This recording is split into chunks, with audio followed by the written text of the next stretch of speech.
see the cases that you're doing in and how that's so valuable. And in fact, it's like basically you're asking how you use garbage into it.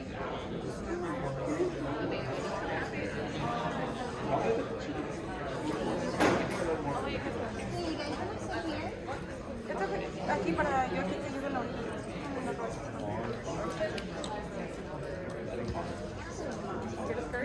Is that you can tell them what on it? So yeah, you guys really got the sticker. And I really think that's part of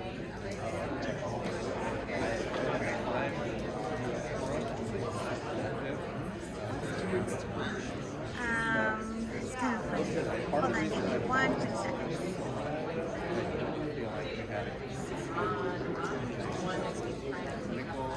presence of somebody?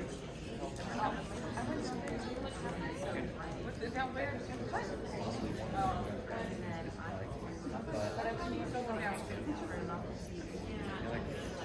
a boy, in art, like, experience, and where did you get that somehow?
Good afternoon. Guys, we did it! Another year, another great conference. Thank you all so much. We got the final section of the show. This is going to be a really great one. I am so excited for this. I have the pleasure of introducing the speaker, my good buddy, Ryan Tigrett.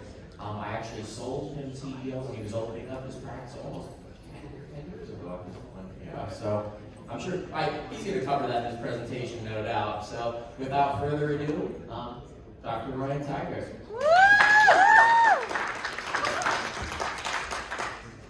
Thanks, Jared, for the warm introduction, and thanks for putting me after the best-looking guy in town and the best presentation Carlos here. Really nice conference. So I'm really honored to be up here on stage in front of this community. TDO community has been so much to me and so much to what I am today. You know, I'm not the fastest endodontist, nor do I see 10 patients a day, but I feel like I've learned some things from good things and bad things that have happened to me along the road, that happened in our office, that I hope I can share those with you today.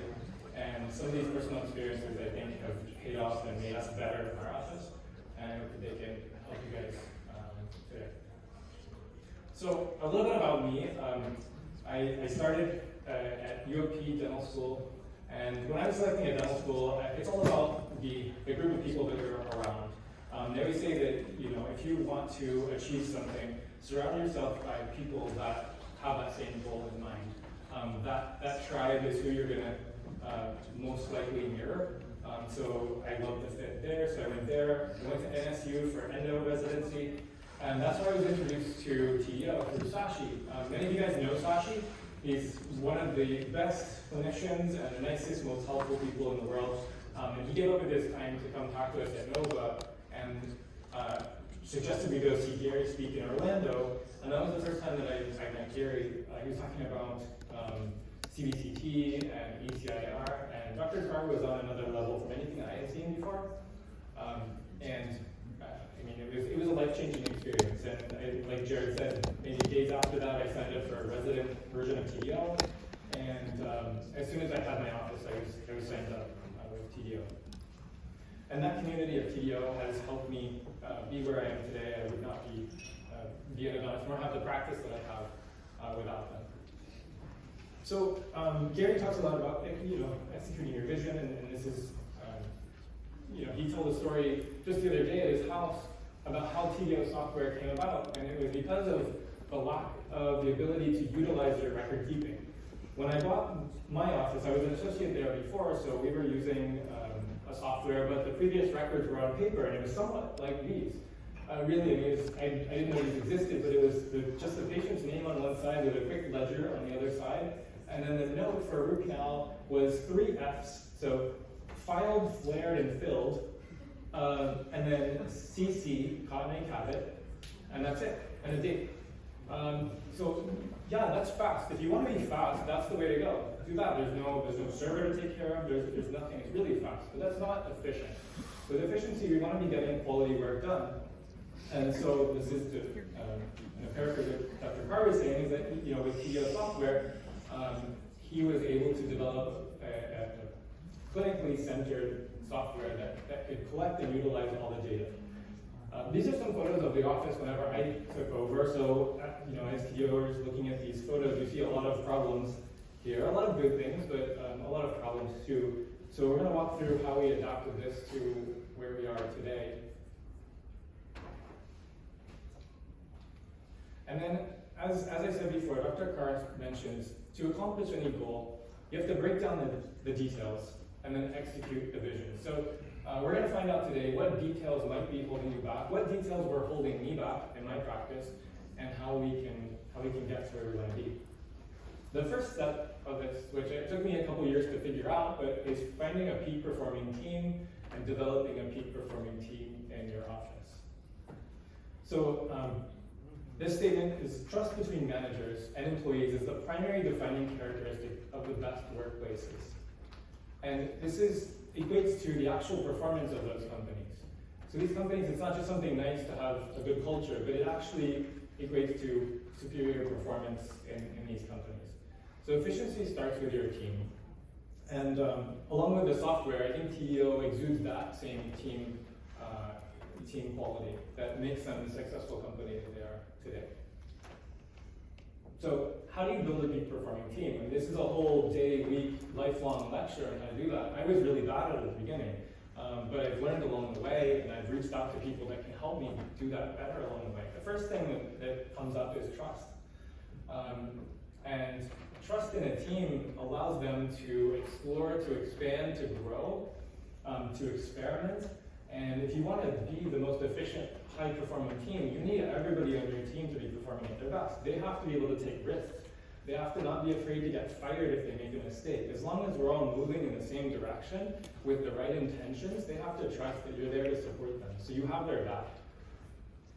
Clarity, this is another difficult one for me because I'm naturally a pleaser. So when I'm having a difficult conversation with an employee, I want to soften it, I kind of sugarcoat everything, but really in doing this, I'm losing the clarity, and it's not fair to them because then at the end of the conversation, they're thinking, what does he want? What do we need? What is our goal?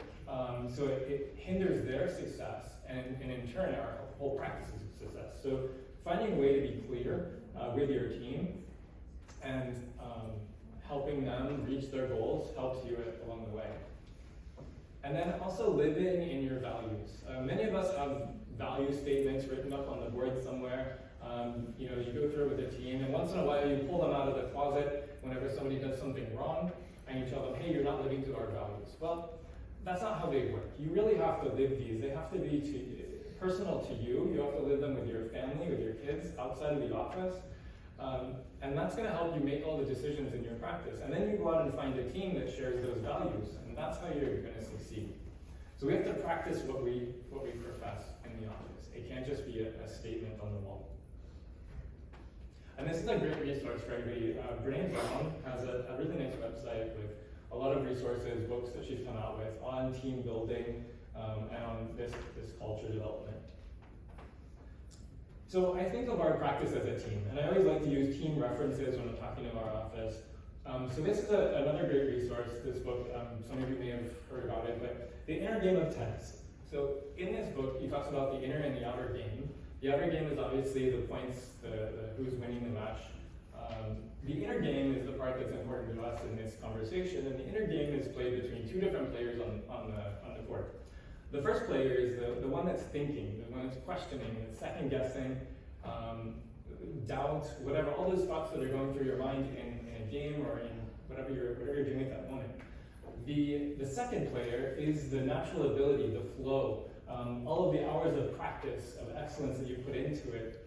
So our performance is a summation of that potential. The player two is your skill, your potential, minus all those interferences, the thoughts and the things that get in your way.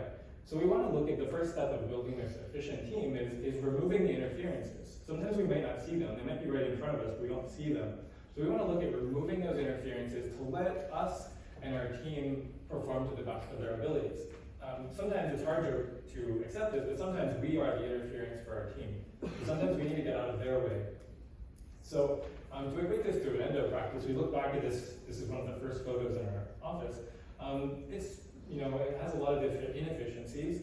We talk about the front office. There's processes in place that are exhausting, that are just repetitive processes that lead to our team being unmotivated. A lack of ergonomics and a lack of clinical systems, and complexities in documentation. All these things make it difficult to practice at the best level. And if you do, it takes a lot of effort. You're always fighting against the stream. So you want to remove those interferences to more effortlessly reach your potential.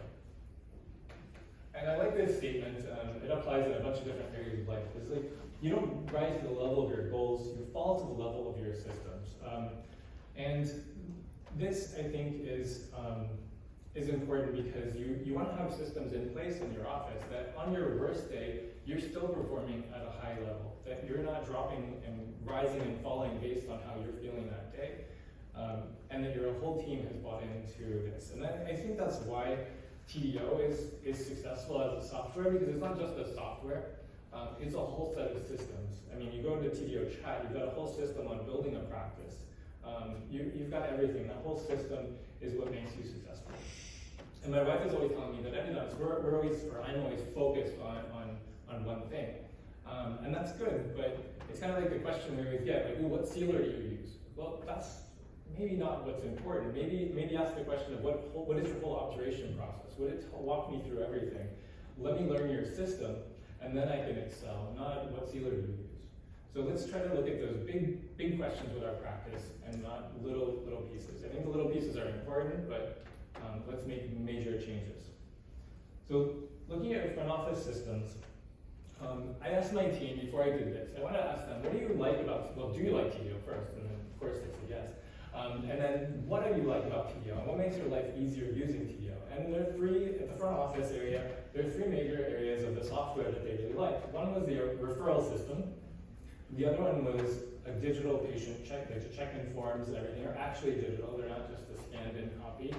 And the letters software. So I'm going to walk you through how each areas reduce their interferences.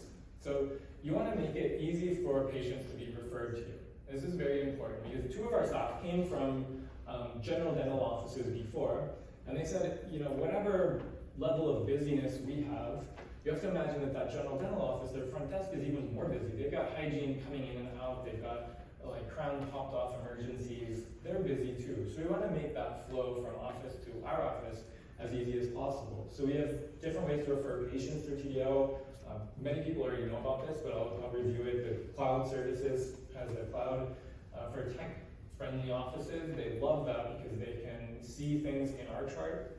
They can copy and paste and just drag images in. It's easy to refer patients.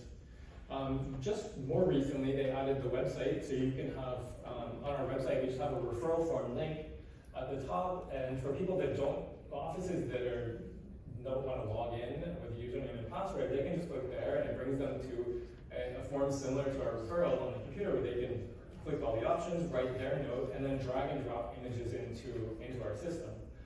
So it's kind of a blend between the two systems, like the paper referral and the TDO cloud. And then obviously there's a paper referral form that a lot of people still use. And then now that we have VoIP, we can text with patients, they can send images, some people even take a photo of their referral form and send it to us. We want to remove all those interferences. We want to remove anything that's blocking people from coming to see us and make their experience, the whole patient experience, as seamless as possible. The other thing that patients love, and our front office and myself loves, is the forms and having people fill out their information ahead of time. So a couple years ago, they added the link with a secure code, so we send a nice welcome letter to the patients. There's a secure code that we create through TDO, and then that gets sent out on the letter's document. So the patient doesn't have to create a username and password. So again, just trying to make things as seamless as possible for patients to come and see us. I like that because I can screen patients ahead of time. Their pain history is there, medical history is there. I know what I'm walking into the room with, and I already have researched all of that before I come in to talk to the patient. As far as front desk, the other thing that they absolutely love and is letters. And this was kind of under the radar for me for the front desk, but they said they love it because one of the most frustrating parts of their day can be phone calls from referring offices that don't have the final report, and then they can look it up here, or a patient letter that went out and the patient says, oh, I didn't get it. They can look it up here, they know exactly when we sent it, and we can just easily resend it. So the more you decrease frustrations on your front office, the more they have time to enhance the patient experience. Like, I don't know about you guys, but I would rather have my front office sitting down, having a chat with the patient as they come in about their family, about their dog, what they did last weekend. That kind of stuff is a patient experience enhancer, not doing forms and checking in. So we try to get that done ahead of time as much as we can.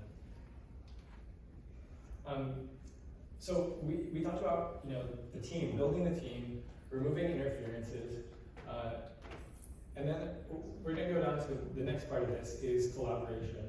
And this statement really sums what I think of this community and these communities is we're better together. We're better when we collaborate. We have the freedom and trust in our team to improvise and to develop and to change processes. So I have, again, to thank these groups of people for originally PERF, and then TDO, and then the amazing lectures coming out of the IAE now. So on the clinical side, I think we can talk about the performance. How do we maximize our performance and eliminate those interferences? So the big areas that I wanted to touch on with TDO are the software integrations and the clinical user-driven design. This was another question that I posed to my clinical teams, like, what do you like about TDO the most? And that design of the software is like nothing else. They use other softwares in general dental offices and other offices. I've used PBS before this, and this design is really unique to TDO. And why does that make it successful? This is a great book. If you haven't read it yet, it can apply to your life, to your practice. I've read it a couple times, and I really like it. How do we build lasting change? Because we don't want to come here to this lecture for the weekend or see these presentations and then change things for a few days. We want to change them for a lifetime and then build on them next year and just keep stacking these improvements to our life and to our practice. So we need to make things that are obvious. Meaning, in our office, we have TDO or CT software. Everything is open when we walk in. Everything is right there in front of us. So there's no question of whether we're going to use it or not. It's there. It's attractive, so it's easy for us. We get immediate results out of it. It's nice to talk to a patient through the final report page. And it's satisfying, I think, is the most important thing. That's the thing that pulls us toward these efficiencies as we're improving our office. We have to make it satisfying.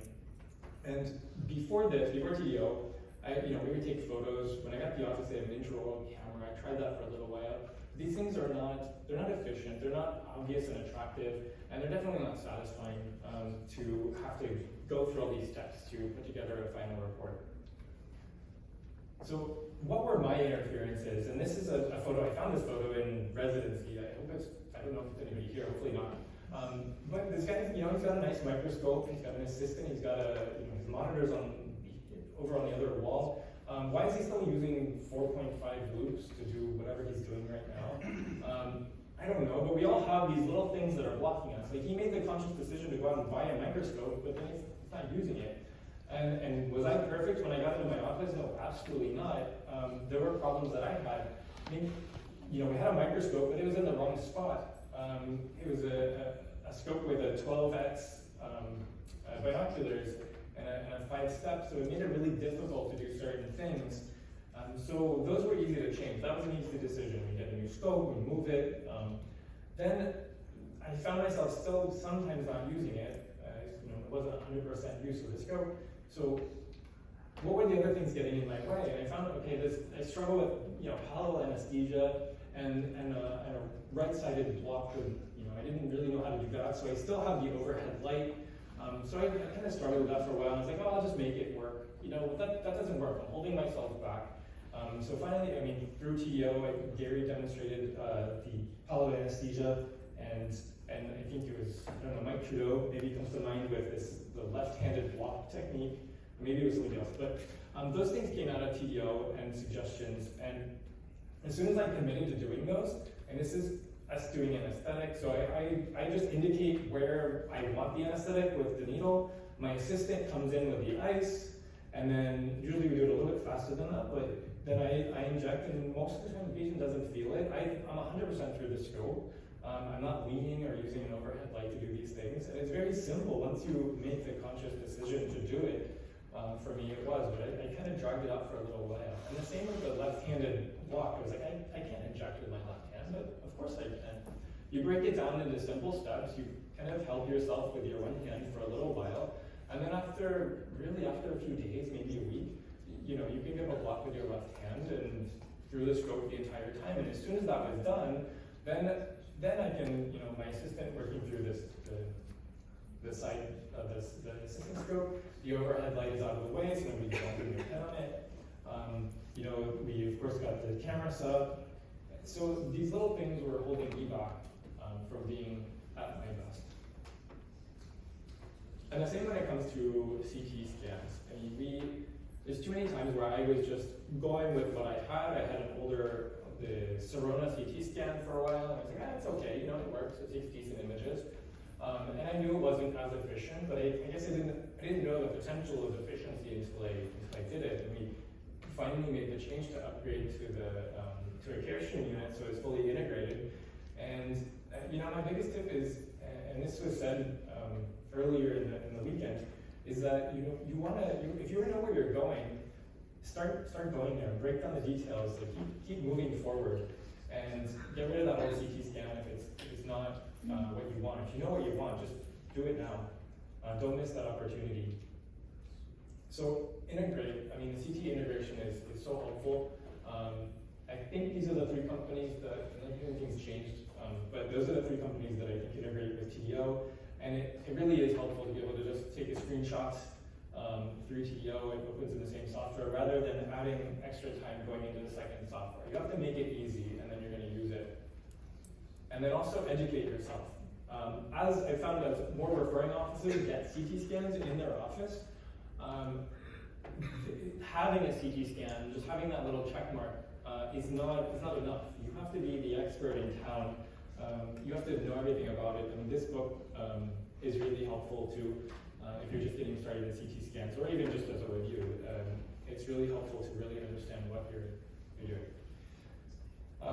So again, the clinical user-driven design. I think the fact that, and my assistant comments to this, the fact that you can drive the entire software with a mouse, and this was developed years ago in this design, is unlike any other software. And this means that my assistant can be working through the scope and in and out of the scope the whole time. And you know, while we're working, so they're taking notes, taking records, and they love it. They don't know how they were working before using this. And then we want to make it easy so we can document. We want to document everything. This goes through collage. So this is the diagnosis page. I'm sure you guys probably know this. And at first it looks overwhelming, but after you know where things are on that page, it's just a conversation with my assistant. I'm just walking through my exam, and she's just checking boxes off. And it's fast, but it's very efficient because we're being very productive with our time. We're collecting a lot of data about the patients. And, again, this is just her looking over there during an exam, and she's checking through diagnosis page, tracking all this information. And then with that, we can, with the collage feature and all this with the scope and the camera mounted on the scope, we can take photos, paste it right into collage, and then put together a nice satisfying case presentation for the referring offices. And then also with TDO, and I don't know if everybody knows it, but almost every field in TDO, you right click on it, and then you can pull up a list of patients with that. So if you're putting together a presentation on ECIR or anything in TDO, you can pull up a patient list to access that data. And that's so useful, maybe not today, but this is something you're gonna benefit from years down the line, and it just keeps paying off. And I mean, some of the recalls that Dr. Grover has, maybe in the beginning he wasn't thinking of presenting those, but with TDO, he can pull up all that data and do some amazing presentations with the data that he's collected through TDO, and this makes it useful and accessible. Like I said in the beginning, those paper charts are really fast, but it's useless in the future. So you're not being very efficient because you're not producing good quality work with your time. And then also on the in-office flow and efficiency, I think the communications system, I don't know how many of these features you guys are all using, but we went out a few years ago and we got Weave. It's got this texting and office texting and things. And my staff were so excited about it because it's nice and flashy and they like it. But then they started finding themselves like, wow, we actually like the TDO lesson better because it just how you can do it with a mouse. I can send a click there, change the music to the front desk or whatever message about the patient that we need to do. It's really seamless with the flow. It's really, the software is built around patient care and clinical treatment. Again, when it looks to the front, the patient, we don't have to stop the patient to have a conversation about what's going on. All this information is transferred to the front office just immediately as they're walking up. And again, we can make it more about the patient experience, so that conversation is not us telling post-op instructions to the front desk and transferring all this information. They already know that. And our conversation with the patient is more about the experience and how they're doing, those things that make it feel like they're welcome in our office. Seamless communication in the final report. So this is a part that I didn't appreciate in the beginning. Before we had a family, I would just be like, oh, that's, I don't need to worry about that. I'll just do it at the end of the day. So I was underutilized. And then now we've got 2 kids. We've got a 1.5 and a 3.5-year-old. So as soon as I'm done, I want to be done. Like I want to not miss any steps, but I want to go home and enjoy my family. So now this is something I've adopted more recently, and it's having the final report done when the patient's in the chair. Bill Seddon had a good lecture on this, I think it was last year or 2 years ago, about how just note-taking while the patient's in the chair, while the assistant's getting everything ready, post-op instructions, the report's going out, and you're done, the case is completed, you didn't skip any steps, you just made it really efficient and utilize your time well, so that when you're done at the office, you can go home if that's what you're going to do, or you can work on lectures if you like to lecture. Whatever it is, you can use your time for things that you enjoy. So going back to these steps, we've learned about the key team, the peak performing team. We've got to remove those interferences. And then we want to develop systems that don't add more interferences. And this is something that I heard on TDO track from Dr. Connolly. And slow is fast, and fast is slow. And I read it somewhere else, the Navy SEALs use this, is slow is smooth, and smooth is fast. So sometimes in the effort to being fast or efficient, as we like to call it, fast, we maybe skip steps, or we just want to move faster, or again, focus on the minute details and try to do those faster. But really, we want to build systems in our office that allow us to do complex tasks in an efficient way. So again, we want to make it satisfying. We want to satisfying for the patient, for us, and we talk about efficiency. You want to produce the amount of quality work produced with a given amount of energy. So that comes to outcomes. How is the patient feeling about their experience? Is their tooth surviving? This is just a survey of 1,000 dentists through Gordon Christensen. And these are just some thoughts that the dentist found about why these teeth are failing.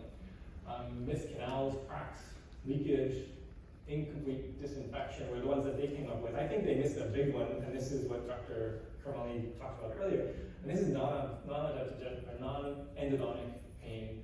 I mean, the most efficient root canal is one that never had to be done in the first place. You just don't need to do it. Spend your time diagnosing the case properly, and you'll save the patient and yourself some headaches. But when we look at this list, we focus a lot on missed canals. With CT, I mean, that's pretty well handled. Incomplete disinfection, I mean, with more advanced irrigation systems, we're helping that. And then what I like to focus on, I think, and what we can focus more of our energy onto when we're being more efficient, I like to use that extra time in the restorative side of things. And that's something that we've tried to improve, and we keep improving over the years, but I think that's something that really is going to help the patients out in the long run. This is something that, I mean, becoming more widespread and known throughout the other parts of the dental community is that the conservative endodontic treatment, conserving more tooth structure, the restorative side of things is very important. And before that, I mean, this was started back in 2010 with the Dental Clinics of North America with Dr. Kadame and Clark. I mean, they talked about this conserving dentin. So some systems that we can incorporate into our practice to hopefully improve our outcomes and our efficiency in treatment. One would be slow down the diagnostics part. If you're going to be more efficient with things, what are you going to do with that extra time? I mean, everybody's values and goals with this are different. I mean, for me, I don't want to schedule more patients. I want to provide a better service. And that maybe is giving me more time to do diagnostics, not miss things, to conserve more tooth structure, and to also increase the quality and hopefully eventually the volume of restorative part that we do. Again, by doing this, we're trying to focus more on the restorative. We've been doing this more regularly, and what I've found is, again, back to this slow is fast thing, is that as you take your time to learn the steps of the restorative part of things and do it well, it just becomes more efficient over time. You spend less time doing these things because you take your time to do all the steps properly in the first place. And part of this is isolation and setting up the rubber dam, setting up things properly for the restorative side of things. And again, like I mentioned, this efficiency is not just going fast, it's creating useful output with a given amount of energy. So we want to create lasting endodontic treatment with the energy that we have to expend on that. Some of the things, like I mentioned, advanced irrigation systems can help. What I've been looking into more with this is like biomimetic bonding and the bioclear matrix system. Like, what can we do better to give our patient a success? And these things have really, I mean, it's been mentioned before on chat, it's like the hitting the easy button. Well, it's just focusing less of our attention on these little tedious things of instrumentation and giving more of our attention to the things that really matter, or that I think that matter more. The other thing that comes up is decision fatigue. And quality is part of efficiency. If we're not doing quality work, then we're really not being efficient, we're just being fast. And at the end of our day, we can get tired, we get exhausted, and after making so many decisions, sometimes our decision falls down. There's a study that was done on judges and the rulings that they gave out throughout the day, and on parole, potential parolees. And the judges during the beginning of the day, or after lunch, right after they had a meal, were more likely to let the person out on parole. And then toward the end of the day, that statistic went from about 65% in the morning to almost 0 at the end of the day. So they were just, get this off my desk, send them out. So we get fatigued from these decisions, and that happens to us in the office. So there's not much we can do about it if we have a long day. Sometimes it is what it is. We have to do the best we can. But there are some things that we can do to try to combat this and keep our quality up as we're doing more. And the first thing is planning in advance, not having or minimizing surprises. And you can do that through team huddles. We try to meet in the middle of the day for the next day, and we'll review, we'll go through the the day report for the next day and go through all the patients with our clinical team. We try to do the challenging part first. And this is something I've done the past couple of years, and is we do the restorative part first. And try to build up, like on this tooth, we've got deep decay on the mesial. We're not just pushing some cabinet in there to kind of hold it for the meantime. We're isolating, we're putting a matrix on this. We've already set up, planned in advance with the rubber dam on the tooth behind it. And Dr. Schwartz has mentioned this before, but it just took me a while to actually pick it up and use it, is that, we isolate for the restorative. So we, rather than making a decision every time, our team, we just set up the rubber dam on the tooth behind and extend it over, one or two teeth in front. So we're setting up for the restorative. We're taking that decision making and we're just committing to doing this on every case. Even in cases we ask for a temporary, we'll still do this, and then we'll manage a little bit of cabinet on top of a restoration or something like that. But we still manage the case the same. So there's less variation, less decision making, and we're just committing to doing this for our patients, and it's all being planned in advance. And I found that doing this part of the treatment in the beginning has really helped me just personally. Maybe not for everybody in the room. There's many different ways to do this, but I enjoy it. Doing the hardest part first, and then running our instrumentation and everything, and completing it after that mesial wall's been built and everything has been managed. So going back to this, we want to make it satisfying. I think that's the important part of this that keeps us going, that keeps it going long term. You want to make it satisfying for you. And you can see that the people that practice for many years are the people that really enjoy it.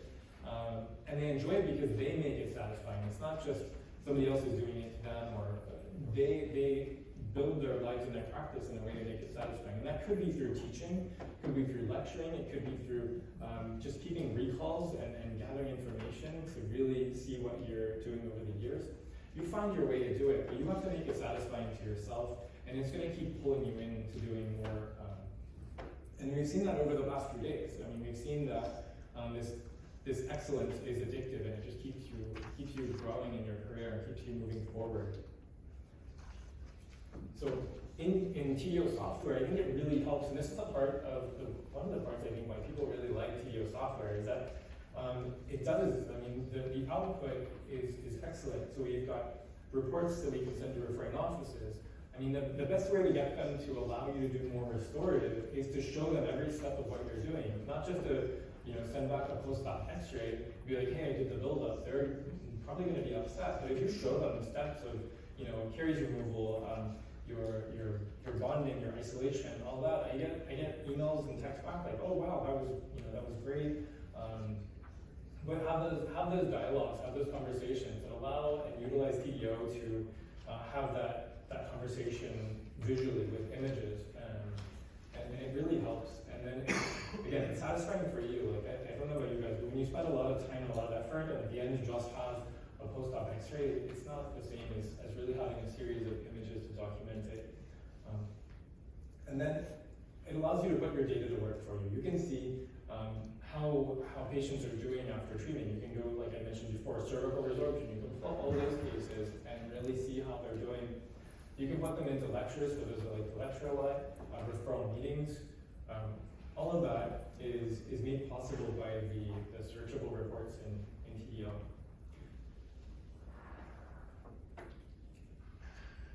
And again, this is just a list of those reports. And then the other thing that we've been doing more over the past, we did recalls before, interesting cases and stuff like that, but we've just been routinely doing recalls. And the part of this that was a little bit surprising to me is how excited our team got when we did recalls on things. So we asked them to do all the work on the front end of things, but without doing the recall, maybe they're not seeing the end result of what they're doing. Let them enjoy the patient after after a few years or 2 years, the tooth is still there. This heroic save we had to do, it worked. This one was I think this was a 1 year or 6 month recall, but pretty good healing in the furcation. I mean, nothing that hasn't been done by everybody in this room before, but it's just to show that became a system that we're doing.